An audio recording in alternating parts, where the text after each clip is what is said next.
So we are live now. Welcome to another session on Sustainable Saturday, where these are the series of sessions where we invite guests and staff and experts to talk about various environmental issues. Today here we have with us Mr. Jehu. Jehu works with us as a social media executive and has completed his bachelor's degree in zoology. He also has an interest in native biodiversity and a keen interest in spreading information to a wider audience in a simplified way. So Jehu will be talking to us about the behavioral changes of urban wildlife.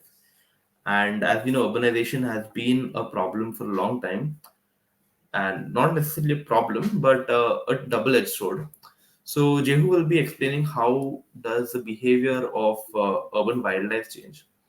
So over to you, Jehu. Yeah, thank you for the introduction and good morning, viewers. I am Jehu Nadar and I'll be talking about behavioral changes in urban wildlife. Uh, I'll be mostly focusing on wildlife in India, but we'll also see regarding the outside India also. So, specifically, the scientific name of this topic is called as sin urbanization. Sin urbanization it refers to the process by which wildlife adapts to and thrives in urban environments. Okay, it's some of the thing is that most of the wildlife were already present in those habitats which we now call as urban areas.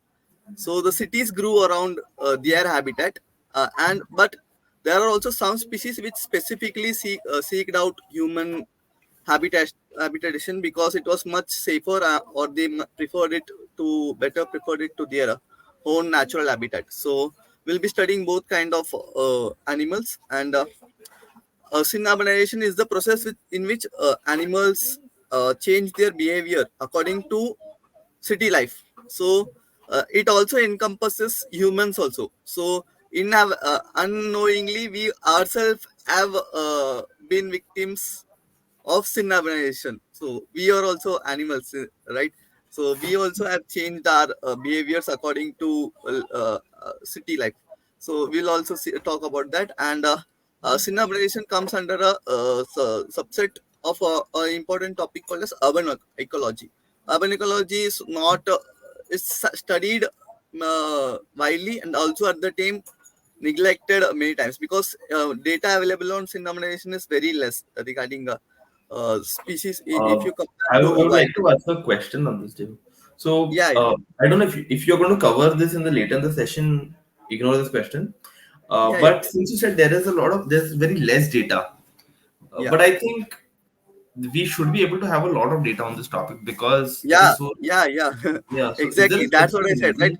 reason? When you think about it, urban ecology, many people we expect more data Hmm. regarding them, but when you go to search about the behavioral changes regarding urban wildlife, then the data is like very less, and that too regarding like one or two species only, and that too in that specific species one or two behaviors which Okay. have been So monitored. we have data on urban wildlife, but not on the behavior change. You mean? Yeah, so Okay. not, and those data which we have are regarding one or two important species and like easily seen species, and that too also it focus on a specific behavior only, one or two behavior of that one or two species. So the data is very less when the expectations are, when you compare it to the expectations, like the data falls very short. So and so yeah, the key features of synurbanization include habitat adaptation, altered behavior, yeah, and human wildlife conflict, biodiversity implications, what all implications it has in biodiversity, and what we just spoke about right now, research and conservation, right? And the image on the right side, which you can see, is of a very popular example. It is also one of the first historical observance of urban like the impact of urbanization on animals, on insects basically. On the right side image you can see peppered moth and a white color moth. They both belong to the same species. Those are color moths of the same species. So during industrialization in England, the black soot, the coal of the due to burning of coal, soot increased in the atmosphere, and so the black colored moth could easily blend in the black colored trees, the soot covered black colored trees, and they were like less preyed upon by birds. And the gray color moth was easily seen in those trees, and more of them were eaten. And so this is like the historical standard example of sin urbanization. And So, but this does not really include behavior. It just includes like a natural selection. So, does that is that also a part of this where different types of animals are selected? yeah. So you see that many of normally when you enter a city from a rural area, you might be knowing it Mm-hmm. better than because you No, live in a suburban area and right. you yeah travel to city a lot. So the thing is that as you enter cities, you will notice that only a few species are adapted. Like you will only see that there is a dominance of few species, Mm-hmm. and the even some species which you see commonly in semi-urban like suburban areas, rural areas, are not seen in cities because city life is not for everyone, right? Even people, humans living in city want to go out. So but that's yeah. So it's a very challenging life because of the navigation. To navigate within a city, it's like a very risky factor. Roads, pipelines, wires, electrical wires for animals, like everything, every step is a death trap. And only a few animals which are intelligent enough and have better sense of navigation can survive. Like intelligence should be high to survive in cities. So that's why you can see animals which have more intelligence, like mice, rats, and birds like crows, parrots, mynas, those sort of animals which are known for their intelligence. Like they are the only ones which are dominating in cities. And remaining animals which we can see observe in city are out of like necessity because or because of abundance of food, but they can fall easily victim to the brutalities of city life, like road kills, those sort of stuff. Because we'll see it in the coming slides. So altered behavior in the sense that compare when compared to their wild relatives, to their wild counterparts, what's the difference observed in them? Okay, so the thing, suppose if you take like a murder of crows, which if you see them in city areas, their population density is high. That even fruit bats like flying fox, which we see in cities, their population density is so high. You can see literally a tree full of like flying fox, like fruit fox, and you can see no like the tree will be completely covered by them. And you cannot see this in wild because lots of trees and they disperse more. They're like the population is spread out more easily, and it flying fox tolerate. There is a increased tolerance to their intra-specific species counterparts. Like the ones like in wild, they do not tolerate this much amount of their own cousins, their own relatives. So they need space, right? So but in cities they tolerate, and in cities the chatter which they do, like flying fox chatter a lot, they also tolerate those noises produced by them. The say so they have become completely urbanized. They have like they have learned to accept that the city is going to be noisy and compact. So that's but in due to abundance of food, like fruit trees, humans plant fruit trees which attract them. And so they have learned to adapt it, learned to adapt it. And the population, due to low predation, population densities are higher in every animals. Basically every animals you see in cities have higher population density. And this decreased wariness because wariness in the sense that in wild they are like very easily Mhm. fly off. Animals usually have a lower flight distance. But in urban areas, they tolerate human presence more, and they do not get afraid more easily because learned to they have learned to learn that humans are not harmful. Less wary of humans, basically. Yeah, yeah, and increased intraspecific aggression. Also, at the same time, they have learned to tolerate their relatives, but also when it comes to food, there is a increase in aggression seen, intraspecific aggression. that a monkey will fight for with another monkey regarding resources, because the space available in city is also very less. And increased lifespan, low predation, high amount of food, everything contributes to higher lifespan. Reduced migrations, yeah. Cities are warm, yeah, like cities have comfortable climates. It is due to the effect called as urban heat island effect, where city traps heat during the day and releases it during the night. And the cities always have ambient temperatures, which uh, which means that animals don't have to migrate. In the wild, conditions are very harsh, and they have to keep on migrating to better places for more food and better climate. And also juveniles, lower reduced juvenile dispersion is seen. Juveniles basically can't move away, right? If suppose if a callet, if you see observe a callet, a garden lizard in a particular garden, their young ones can't migrate from there, because the habitat is fragmented, and they also have no need of migration, only because the food available is abundant. And uh, so this is also behavior observed. And longer breeding season, so lower migration means longer breeding season, more food, longer migration, so more kids, more population. So, and yeah, access to food is also is the main reason. People always say that uh, animals are a nuisance in cities and they should be killed and those sort of stuff.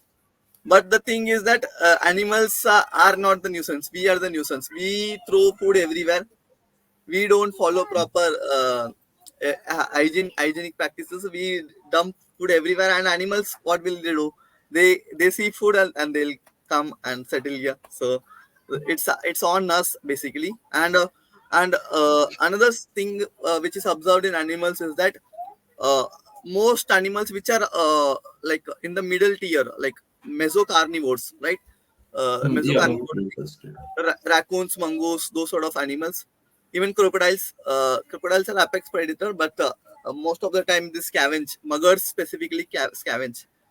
So more instances of scavenging behavior is observed in animals. So they don't have to hunt only, and hunting takes more energy. So crows feed on roadkills, those sort of stuff. So increase in scavenging behavior is seen in a lot of animals, which are dominantly predatory in nature in their natural habitats, but turn into scavenging behavior. And change in circadian rhythm. So this is seen in every animals, including humans, because the city life is very blindingly bright even at night. And so there is literal difference between day and night for animals and humans. So we have adapted to it, and we are very flexible regarding our schedules. So change in nesting habitats. So yeah, this is also a very common phenomena. Birds use human man-made materials like ropes, anything, ropes, metals, boxes, cardboard boxes, paper, everything can be found in their nest. I have read about a behavior in which crows use iron nails, and iron they bend iron wires to create a more stable nest and to stop predators from entering their nest. So that also is observed. And urban heat island I already discussed. And changes in gut microbiota.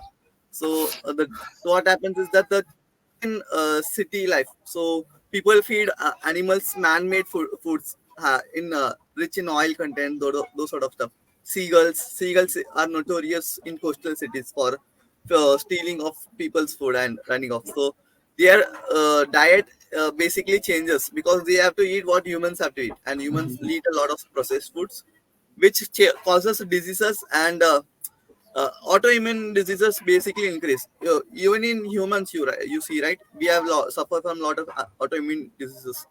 So dandruff, for a simple example, would be a dandruff. Dandruff is like basically an autoimmune disease. So because of our preference for processed food, and we suffer from autoimmune disease, which the animals are also suffering from right now. And so these are all the common behaviors. And now let's discuss about insects. We'll discuss about insects, fishes, reptiles, amphibians, and then birds and mammals, and then yeah, and then we'll be done. So insects, yeah. So insects have adapted to artificial light So moths, for example, moths love artificial lights. So they can be seen attracted to light. So the basically to study do a moth study, you have to take some kind of white light and a white sheet. It's all that you need to do study of moths. So they are very much attracted to, and city is like a giant ball of light.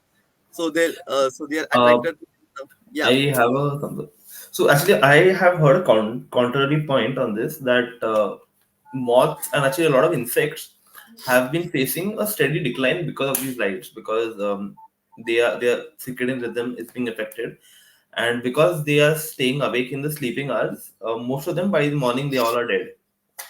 So is that Yeah, uh, that is also true. So that's what I told, right? Only a few species are able to survive right? because their natural behavior is like overlaps with human the urban life behavior, and many species are attracted to lights, but they end up dying by the morning. So only a few dominant species of insects. For example, if you've seen in the extreme right, on the top right corner, you will see a moth which feeds on clothes, wools basically.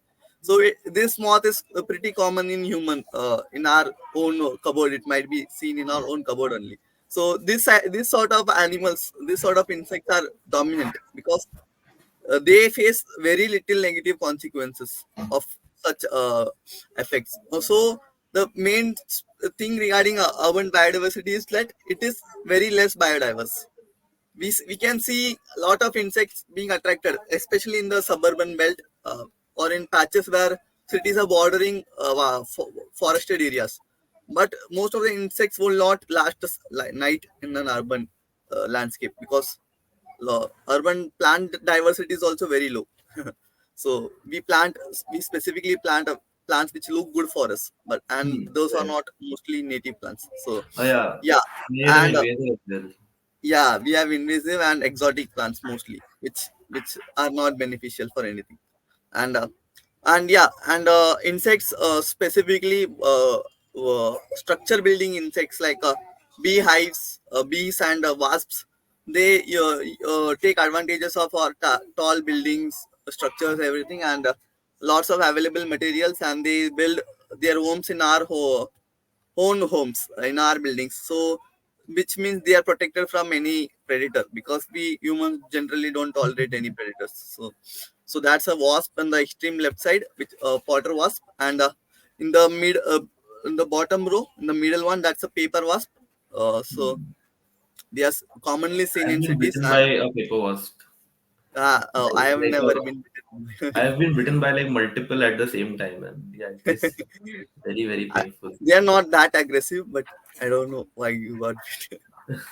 So, and yeah, another one is in the left side, extreme left side bottom. You will see a parasitoid wasp. It is emerging from a cockroach.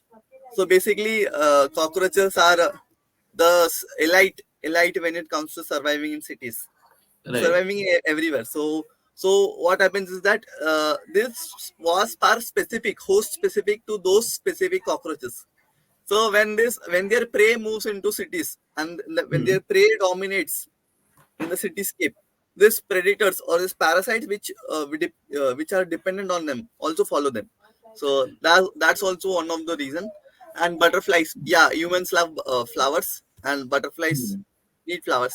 So So they I to naturally, actually so yeah, again another question. So yeah, the yeah, cockroaches that we have in cities, I've yeah. heard that these are not a native species, but I think North American species that travel through ships. Is it true about them or Oh, the cockroaches while that I we don't have know in the the city? specific of it, I can't answer on that. I Okay, don't okay. know. Yeah, May, yeah. No. it is more likely, but it is more likely because x x of the butterfly on the leaves can travel a No, long no, not for distance, the right? butterflies, for the cockroaches I've heard this Oh strategy. yeah, the cockroaches. Yeah, cockroaches are American cockroach basically. Huh, right. Its name is only American cockroach, so it is from America. Okay. Like, so they come through Now they're everywhere. yeah, They're common. yeah, yeah. They are like a cosmopolitan distribution. Matlab, they are seen in every major cities City, because right. of our because of trade.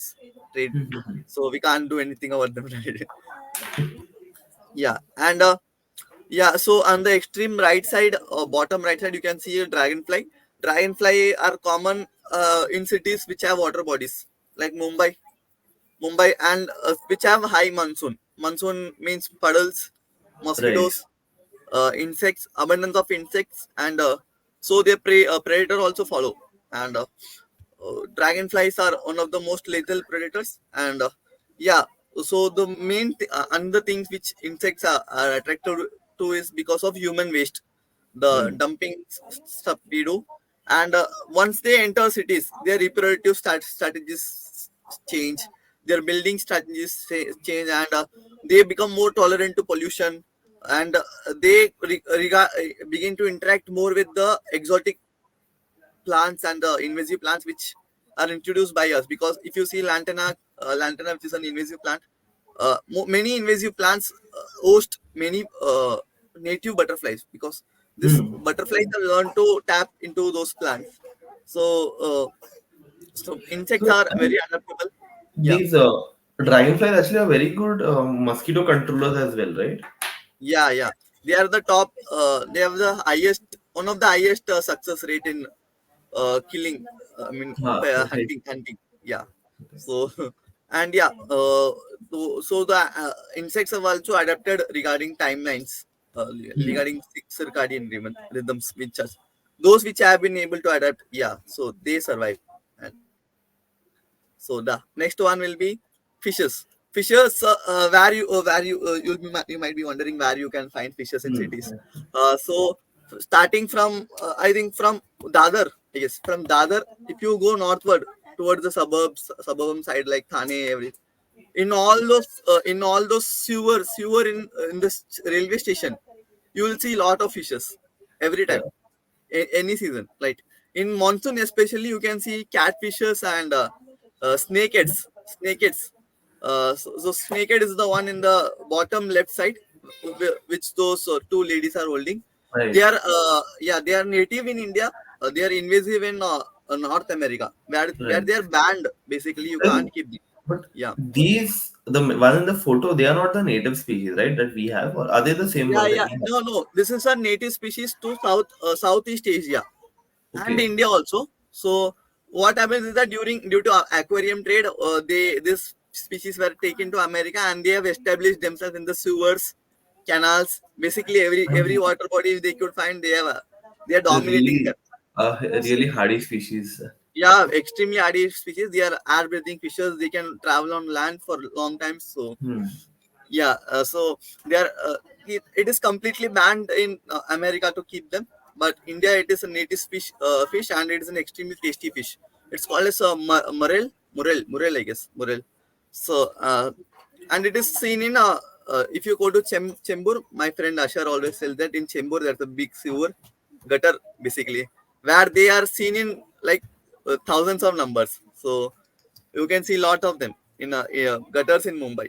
And basically the fish above them, above those catfish, see, snakeheads is a mosquito fish, which was introduced by Britishers in India to control the mosquito larvae, because Uh, the, mosquito, yeah, the last one from the top, right? huh? Yeah, the The top one, the first fish, Oh, okay, the first one. basic, Okay. yeah, the first fish below the fishes type Hmm. text.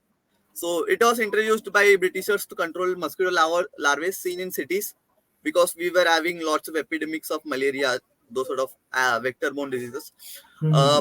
So they have established themselves in every places, because if you go even to trekking, if you go to trekking in extreme height, in those water bodies also you can see gambusia. So they have been I introduced. They have been introduced by villagers, by British, by government officials to so control. I have a question. Yeah, Do like yeah, since Gambusia has like a lot of variety in like in the species itself, lot of so yeah, Gambusia species. So do we have so any native you Gambusia? can't identify a fish basically by looking at it, but they come under gambusia only. Even the Britishers might have not known which species they were introducing, but we have Right. records that they introduced it, and No, it is no. not My native actually to India. question is, Yeah. So do we have any native species of Gambusia? All of them are No, no, no. invasive. No? Gambosia is not native to India at all. We have rice fishes, killi fishes, those sort of fishes which are native to India and perform a similar function of eating larvae, Right. which the Britishers then at that time weren't aware of. So they introduced, they thought this fish will be a better one. So they introduced So it. one sorry, follow-up question. Yeah, yeah, I have actually basically two questions based on this. First, are they invasive or yeah. They are are they invasive. They are invasive. They are invasive. Gambusia Second one, invasive? Second question. So actually, I remember this in school when they were teaching us about mosquito control. A very popular point in the book was like release Gambusia fishes like in water bodies. yeah. So this was what our schools had used to teach us. So that made me think that these are like native fishes. No, no. That's what I thought also. Hmm. But once I got to know about them, they were not. They are not native from India. They are like some are from some island, I guess, in Southeast Asia.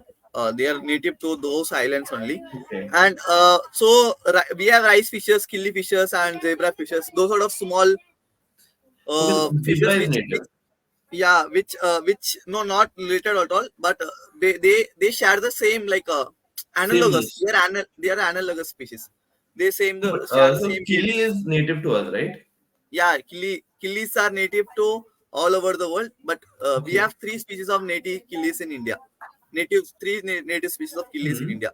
So those specific three species are native only to India. So Right. yeah, yeah. So and they also do mosquito larvae control. Basically, every fishes have no preference regarding diet. Like they will eat Hmm. anything that fits in their mouth, and Right. small fishes eat small insects. That's the logic behind that.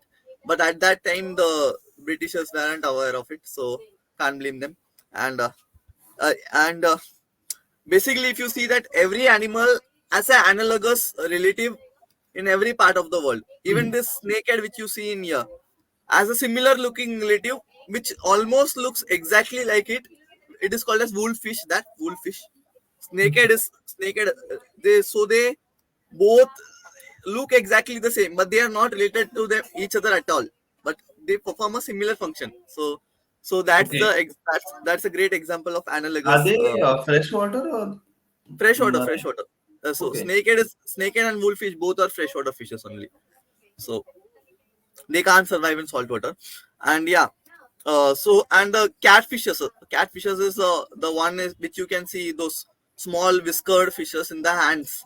Those so they are Yeah. pretty popular. Yeah, so I reside near Dharavi. Okay, Sain Dharavi. So there is a Mitti River flows just opposite my house, Mitti River. So Mitti River is the drainage of Powai Lake. Powai Lake is connected to Tulsi Vihar Lake, and many exotic fishes, native fishes are seen from there, and all those travel and end up in the Mitti River. So during monsoon, fishermen fish for these fishes in those gutters. That is basically gutter. Mitti River is basically a gutter, and so Unfortunately.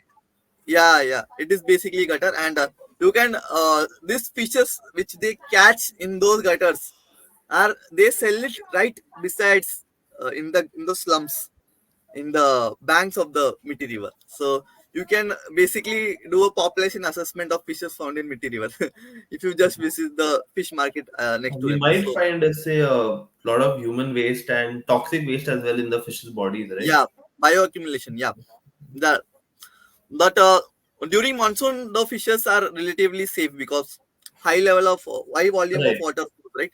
So they Hmm. dilute the sewage water, and Right. and people have don't know or do not have any choice regarding that. So Hmm. they'll buy it, and the right one, topmost right one, those that blue fish with the blue color tail is a guppy fish. Guppies are aquarium fishes, and they have also been they are also similar to this. Guppies are from South America, so that's another example of analogous species. So Okay. gambusia and guppies, people can get confused between them easily, but they both look similar, perform similar function, and but they are both from opposite ends of the world. But and both are seen in India. Okay, so in the gutters of India, and the one straight to the bottom of it is a tilapia. Tilapia is from Africa, right? Nile tilapia is from Africa, and it is a popular feeding, it was introduced into India by government of India in the 1960s. So, and it has now it is now dominating our waterways, even in cities or in suburban areas, right, where we still have lakes and ponds, right. So you will see these fishes there, even in extreme euphoricated water, like greenish water. Fish will be seen like in the exact same pose which you see right now. They'll be up outside the water gasping for air, but they will survive. They will breed, Yeah. and they will not die. They will dominate the waterway, that pond, that lake. They will not die. Tilapia is responsible for a lot of loss of diversity, I guess. Yeah, yeah. They are like very high competitive fishes. Hmm. So you can see how they can survive. Like extreme green water, also they'll be surviving. So Cichlids that anyway are like really aggressive and yeah, I they guess are aggressive. They are aggressive. They are aggressive. Very aggressive. Me and my friend have reared them in our aquarium, and they oh, are pretty aggressive. So like they so one time that fish jumped out of the aquarium, and it survived for like 4 or 5 hours outside the water. oh, Yeah, we tilapia went for outside. 4 or 5 hours. That Yeah, is that too in a bed, right? The bed soaked up all the moisture in the fish. Bapre, that Even then, time. it survived. So they are very hardy fishes. So uh, once it fell inside a plate, fish curry plate, which my friend had eaten and washed it. So it was rolling in that masala water also, and it was still surviving. So So very hardy. what I learned from this is you need to cover your fish tank better. Yeah, cover your fish tanks, especially Which for is fish. the fish in the middle, that the bottom middle.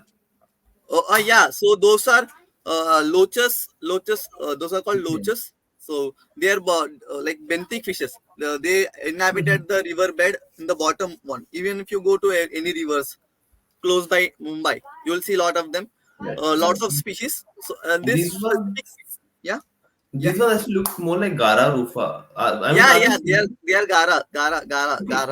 Is also, I didn't know Gara that. loaches basically perform a similar function, and these are gara only. So Okay. this video is somewhere from Pune, I guess. So this during monsoon, right? These fishes practice migration to the upstreams. Right. Anytime, so right now I have a fish tank in front of me, which houses a loach, and anytime I start the pump of water from water from falls from above, right, these Mhm. fishes will congregate near those water and try to climb the fish tank. So it's an instinct in them to climb waterways. Anytime running water is they see, they'll try to climb it. So it's this fish is climbing a sewer line. So they live in Oh. sewer line near Pune, and it is trying to climb a somewhat 4 feet long sewer line from the bottom to upstream. So that's the time this video was shot. So so yeah, and they are adapted to extreme amount of pollution, and they feed on urban insects like mosquitoes, dragonfly, everything. And Loaches are like native to Asia, right? Loaches. loaches, there are many species of loaches, and loaches are native to the old world. Yeah, right. Okay. Old world may have loaches. We have lot of loaches. Okay. There are many Even in different. Gara. Yeah, Gara is also native. Gara is also native. Yeah, so this native fishes, like we have developed cities around rivers, right? We have went to their homes, and now they are learning to adapt in our homes. So, To right. so this is one Poetic. example of, yeah, and yeah, lots of food is available. We have nutrition rich water. So even though we have lots of pollution, the Hmm. availability of food, lots of food is available, which makes them want to stay here. They learn to adapt to the pollution, and they survive, they thrive also. So it is not good, but it is the Mhm. it is like they are doing their best to survive. And amphibians. So amphibians, we learn about amphibians regarding that they are very sensitive. So they are habitat indicator species. Yeah, they are sensitive, they are habitat indicator species. They will tell regarding the water qualities. But the thing is that many a few dominant species can tolerate extreme levels of pollution also. So basically bullfrog is seen in the gutters just outside my home. If you go right now there, sometimes during so popularly during monsoon, they will come out from I don't know if they where do they come from during monsoon. They just pop out of the sewers and everything. So just 2 weeks ago, like I guess a month ago in winters, we had a random rainfall, right? And toad, sorry, toad, not a bullfrog, came out of one of the sewers just outside our building, and it what did it do? Well, like it shaked off a leech which was attached on it, leech and a bullfrog on a small sewer Oh, where was this? in a PMGP colony where I reside, like in Sion, just next to the Okay, railway station. So there are there leeches are there. lots of leeches. Yeah, there are lots of leeches. Leeches and apple snails are abundant in Oh, all the gutters in Mumbai. whole new So diversity of like yeah. not So, from others. so what my dad observed it. So what that bullfrog came out and it rolled around in the mud. So the construction debris, basically, not mud Hmm. also, construction debris, the concrete one, to remove the leech. So the leech left it, and the frog went back to the sewer again. And the leech, what it do, like it was rolling around in the mud for a few minutes, and then it also jumped back into the sewer. My dad was amazed, like how could that leech find its way back to the sewer, like because it doesn't have any eye or anything. So basically, lots of activities happening in right outside of your home. You just have to observe it. Yeah. Even in a yeah, even in an extremely polluted city like Mumbai, you can see lots of activity. And yeah, so tree frogs are common in like places where you are for like Borivali, etc., Thane, Mulund, those sort of places where we are bordering a national park basically. So tree frogs are seen in pipelines, in Mhm. windows, basically in the tall buildings. So yeah, and common toad in the extreme right top corner, a common toad. It is also common near the banks of Mitti River, and my house is just opposite Maharashtra Nature Park. So lots of common toads. I myself have rescued from the roadside, and I catch them and I release them again into the nature park in Yeah. the Maharashtra Nature Park. So and yeah, what happens is that amphibians are suck at navigation. So they are one of the many popular roadkills observed. So I Yeah. went to I went to Murbad, which is adjoining Ambernath, Badlapur, those sort of Murbad, which like falls on that direction only. So there is one of my friend. He's a wildlife rescuer, and I asked him, like he was talking about roadkills. He told that every single roadkill is given to the data is given to the forest officials. So I asked about him, like, do you take roadkills of frogs also? Because at the time we were in a vehicle at night, one or two frogs were hopping over in front of the car just as we are talking. So, and he told, yeah, we also take every single data regarding every single frog, every single lizard also which has died in the road. So you can get data regarding road kills of amphibians, and you will So see that. Yeah. actually, I also have some data on this for 3 months. If I can just share my data or let me know. Yeah, you can publish it as a research paper, na. That will be better. It's just You three can, months data, so I'm not sure if that is. you can wait for 1 year and do a season wise. You can do a season wise data, right? Publication. And would be a Yeah, bit difficult when you have to like do a yeah. full If you time. have to achieve something, you will have to be consistent and Yeah, that disciplined. is it. So try doing that, and yeah, and yeah. So roadkills are popular, and they can't dominate, they can't spread like other popular species, but they still thrive in their specific areas. So, and yeah, let's go to reptiles. Reptiles is so you are more aware of this than me regarding them. So rat snake, you can see them everywhere, in every place. So even if I walk to nature park right now, I can see two rat snakes crawling around there. So nature so yeah, they are very common because the secret to their commonness is seen in their name itself. Rat snake, Hmm. rat is basically common in our homes, and rat snake follows rats. So that's the reason they are very common in India. And also cobras also are pretty common in suburban areas. Cool. because they have similar rodents. They feed on rodents, birds, which are seen in here India only. So sorry, in urban areas. And yeah, how can we forget the common house gecko? Common house gecko is pretty much like you can find eggs in your own home if you search Oh. for it properly, right? Yeah.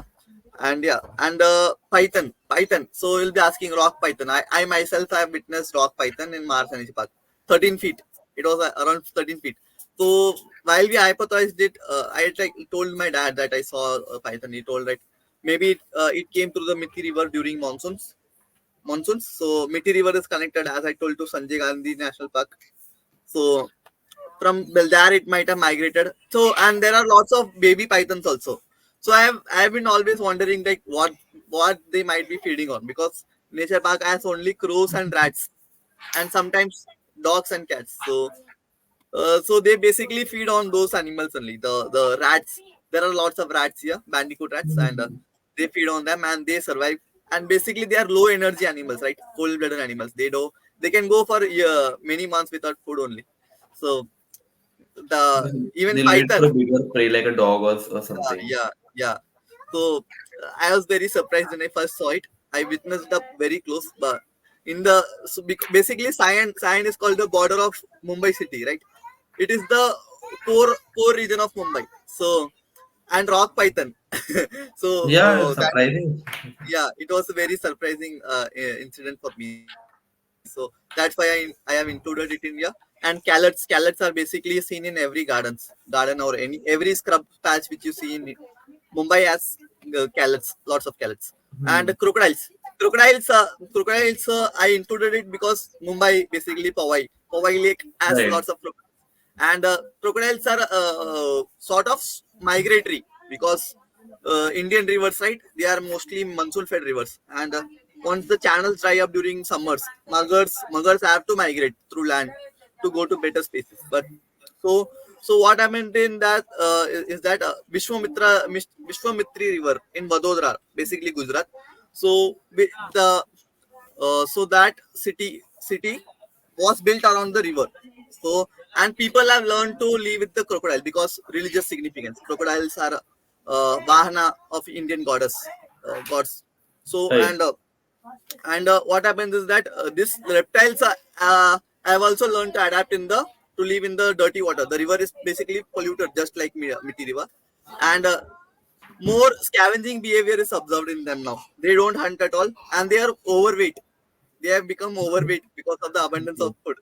And every time forest officers catch and release it somewhere in upstream or downstream the river, they return back to the same patch, to the city, because of a large amount of food. And the density of the crocodile is also high compared to the non-urban patches of the river. The same river as crocodiles in north and south, upstream and downstream, where the crocodiles are present, but in low density.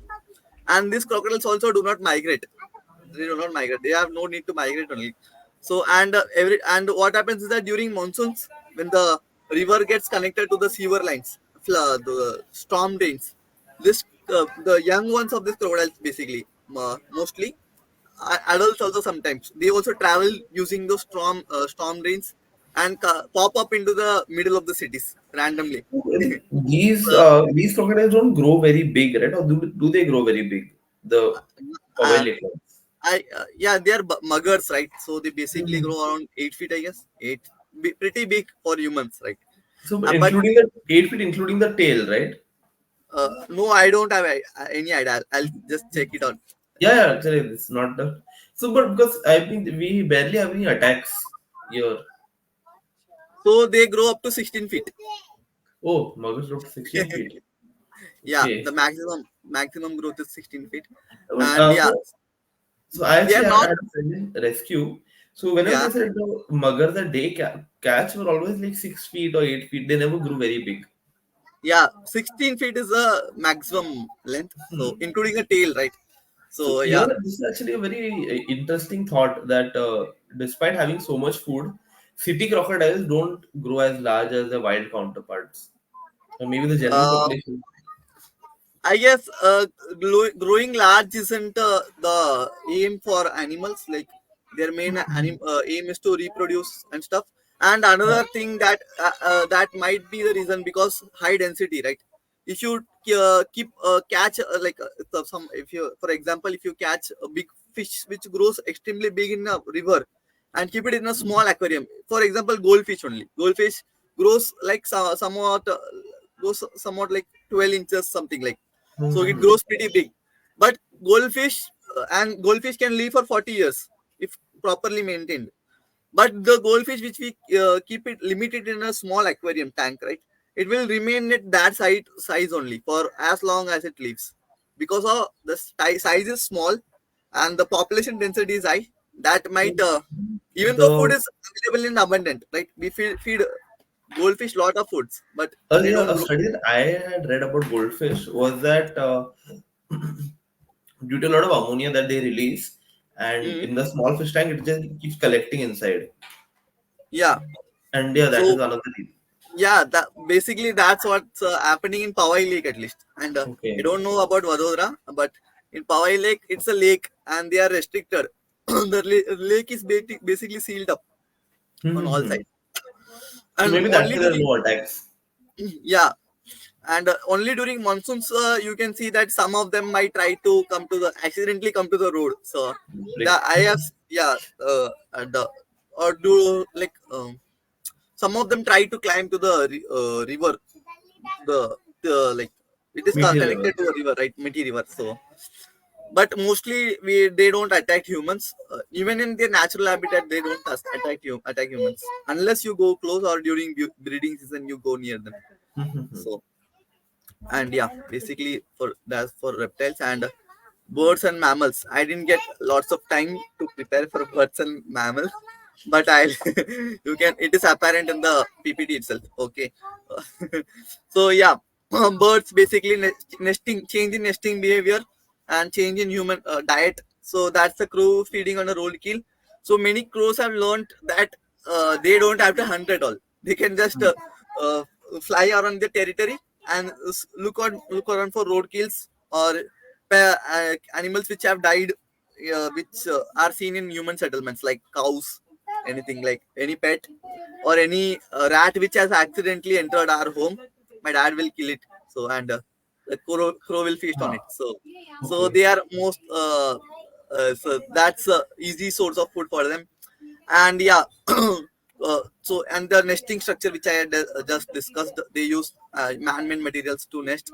And crows in Japan, right, example, interesting example, they have learned to crack open walnuts using cars.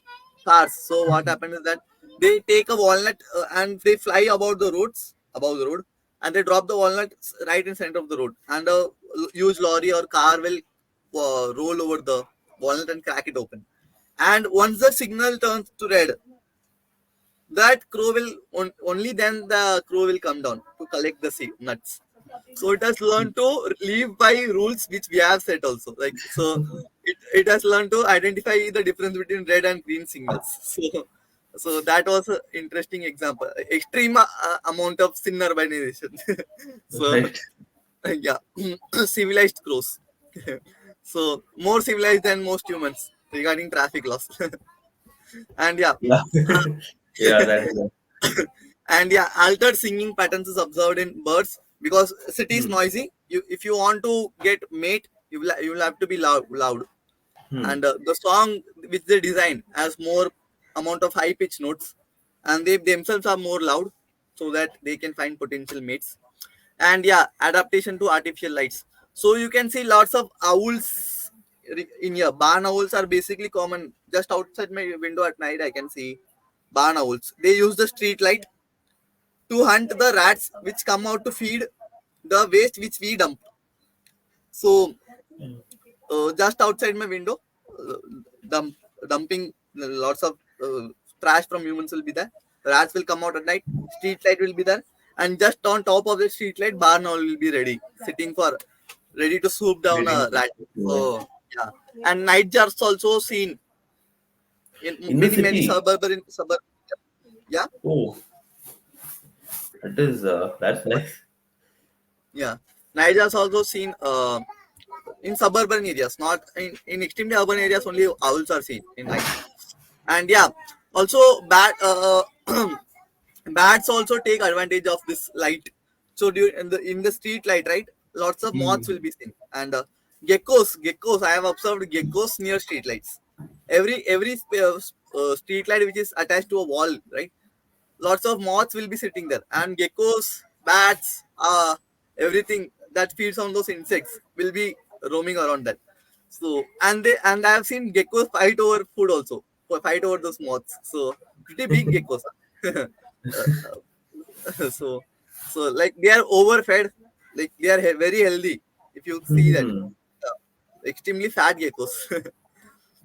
and uh, and yeah, birds and mammals have learned to be tolerant to human presence, say, though they have lower flight initiation distance compared to their wild counterparts. And migration patterns, many species don't migrate at all.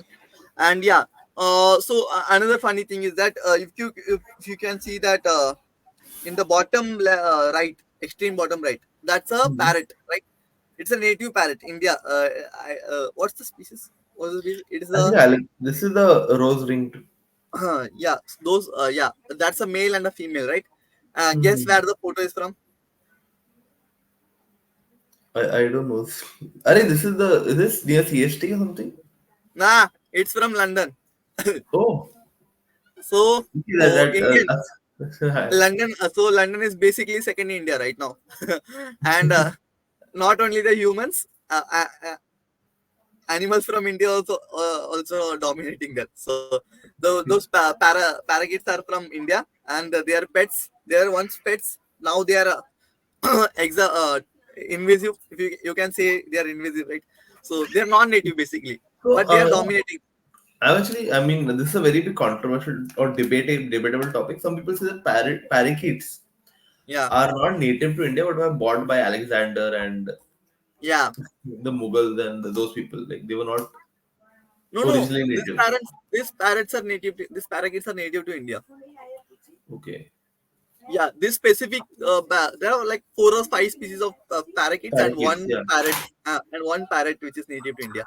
So we have Vernal hanging and another. I think one more species. I don't remember which one. I know. I don't. I only know the Venezuela hanging one, so Okay. that's the only parrot species I know which is native to India. And so they are now dominating there, and you might be wondering how they will be getting their food, right? That is a reason why these parakeets are dominating the urban areas, because humans, bird feeders, especially in Western countries, it's a trend to set up bird feeders, right? So if you're an animal lover, you set up bird feeders, and these guys they exploit it. Though, so they have pretty strong beaks, which Hmm. they can tear open anything, and fruits, everything from local markets. So everything is accessible easily to them, and so that they are not dependent on the native uh, plants of England to survive. They are dependent on human-made resources to survive. But they are dominating the urban landscape. Not only that, in Germany, South American parrots are dominating.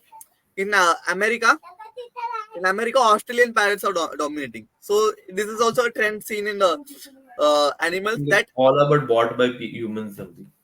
the another trend is that animals which are struggling in their own native lands usually dominate in some other foreign land. Right. So yeah, so even that snakehead is somewhat suffering in India, but it is dominating in America because direct competition is not there. So Mm-hmm. Right. Snakehead is suffering. I think they look very abundant everywhere. Abundant, like in thing. they are suffering because of human made stuff. They are not suffering in the Okay. wild. So but yeah, Oh, okay. they are generally pretty strong species, the ones which Hmm. survive. Snakehead, yeah, The ones, definitely. yeah, and parrots also. Parrots are common, extremely common in Mumbai. So I think And a lot so of even in Mumbai, people like they bring food and they put it on the parapet or where a lot of birds, pigeons and parrots and all they join. yeah, I'm surprised you didn't include pigeons in this. They are like one of the top invasive Yeah, yeah. birds. I forgot about pigeons. Pigeons basically are called rock doves, right? And Yeah, rock dogs. their habitat in wild is extreme is same to the habitat which we do, like tall buildings. They use Huh. cliffs, cracks, and crevices of Yeah, cliffs to lay like eggs. They near the don't build sea, nest right? only. So that's the reason why they are basically called sky rats. Sky rats. Sky rats, yeah. Yeah. So and another thing, this black kites and peregrine falcons also dominate in urban landscape because their habitats also in wild is also similar to the tall places. Basically tall places to Mm-hmm. scout for potential food, and extreme and they need peregrine falcons especially needed diving space, and there are plenty of diving spaces in Mumbai and lots of pigeons. They love pigeons a lot. Mm-hmm. Yeah, and then so due to excessive hand rearing, basically the one you the just what you said, like lots of people feed for parrots and pigeons and extra etc. So their innate survival skills get damaged due to that. So they no longer become completely dependent on humans to Mm-hmm. survive. So that's one of the bad thing. And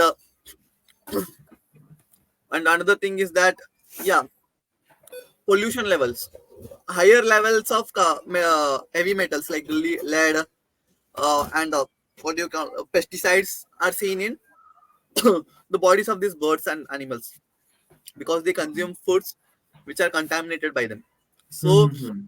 and this common sparrow will feed on grains with pesticides, and the a falcon or smaller falcon will feed on birds, and this leads to bioaccumulation in them.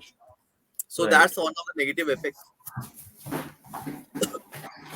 And so mammals, regarding mammals, fruit this bat, regarding that bat we have already spoken about. And it will be surprising to know that striped hyenas are extremely common, at least nearby Pune. So I watched a documentary by a guy from Pune. I might have sent it also to you. So Hmm. hyenas are extremely common in the at least in the suburban areas of Pune. They are Oh. not easily visible. They're not easily. They're like extremely shy. Indian hyenas are like solitary animals, Huh. right? Yeah, and they're extremely shy. And this is photo from one of those I hyenas. I remember the video. Yeah, and another video just surfaced a few days ago. Hmm. There are striped hyenas seen walking in the footpath in the middle of the road, right? So in Pune only. So striped hyenas. So they are pretty large animals. If you see, right, Hmm. they are Yeah. like large animals, and they are extremely shy, and they are elusive. But they reside with among us. Another important example would be palm civets. Palm civets, like we don't expect them to live here, but they do live among us. And during lockdown, there are many videos surfaced, right, of animals reclaiming their Yeah. reclaiming urban areas, right? And in one of those videos, palm civet, little civet, right, was seen in Kerala in the middle of the road. So they do live in the urban areas, but they don't come out during daytime. So that's another example of it. And leopards, basically, we live with leopards, and in Hmm. Gujarat they have to deal with lions. uh, so So I think that's a actually we will have to end the session. It's been around 60 minutes. yeah, Uh, yeah. so, do- so, do you want to continue this in two parts, or should is this like the end of the No, content? I need 5 more minutes. Okay. And yeah, macaques are also seen commonly in Mumbai. They basically we sometimes they are introduced into Mumbai by this handlers, and they are released here. And just 2 weeks ago, I saw two macaques in sign only. So and yeah, so the mitigation strategies, what will we will have to do to stop this the negative effects of urbanization on these animals.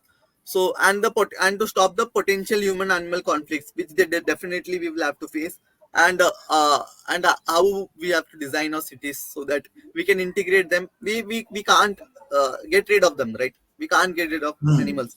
We'll have to integrate them in our planning. So the first one will be urban habitat preservation and restoration. So while doing urban planning, we have to incorporate green spaces, wildlife corridors, natural habitats.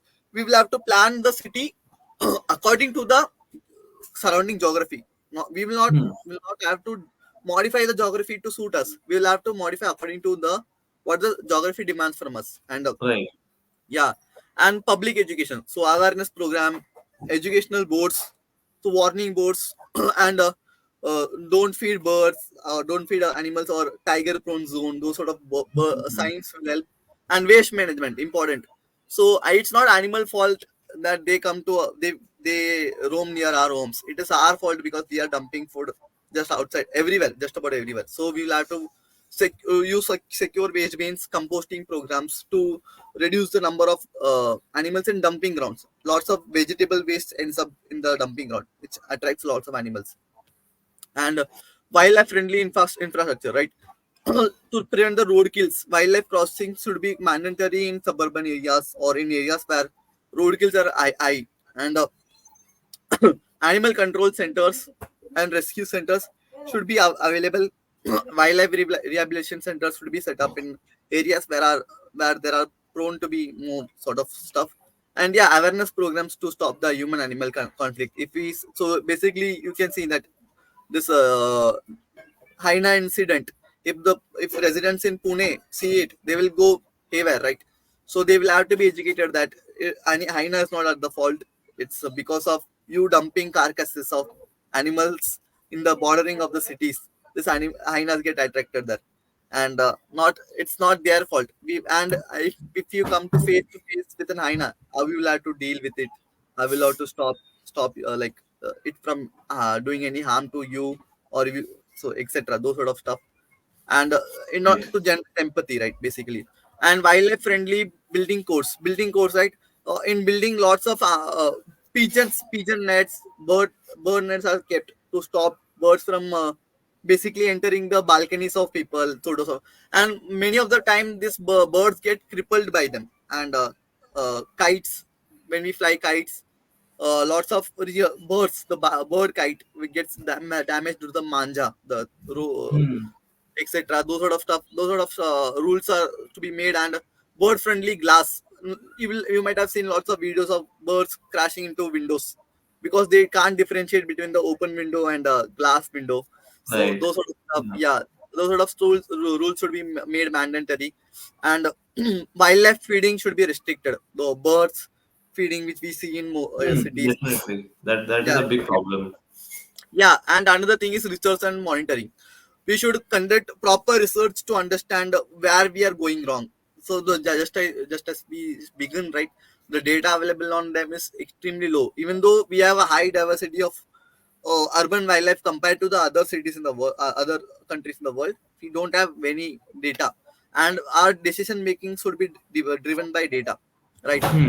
And we should engage the community by using citizen science programs like iNaturalist is basically a great example. So Yeah. because and school awareness programs in schools, basically those sort of stuff, they can educate people on dealing how to deal with such stuff. And we'll have to collaborate with experts when doing planning of cities, because see, no, or else we'll be end up living stuck together. Before we build a city, we'll have to plan with the experts of the city surround regarding the surrounding animals and their behaviors and their potential source of conflicts. Like they should be pre-planned. Not we usually we build the city and then we try to solve the troubles. So if you do it in the initial stages, it will be better. And last but not the least, animals are here to stay with us, and we'll have to learn to live with them. And so emergency experts should be easily available, and responsive forest department should be present to take care of immediate source of conflicts.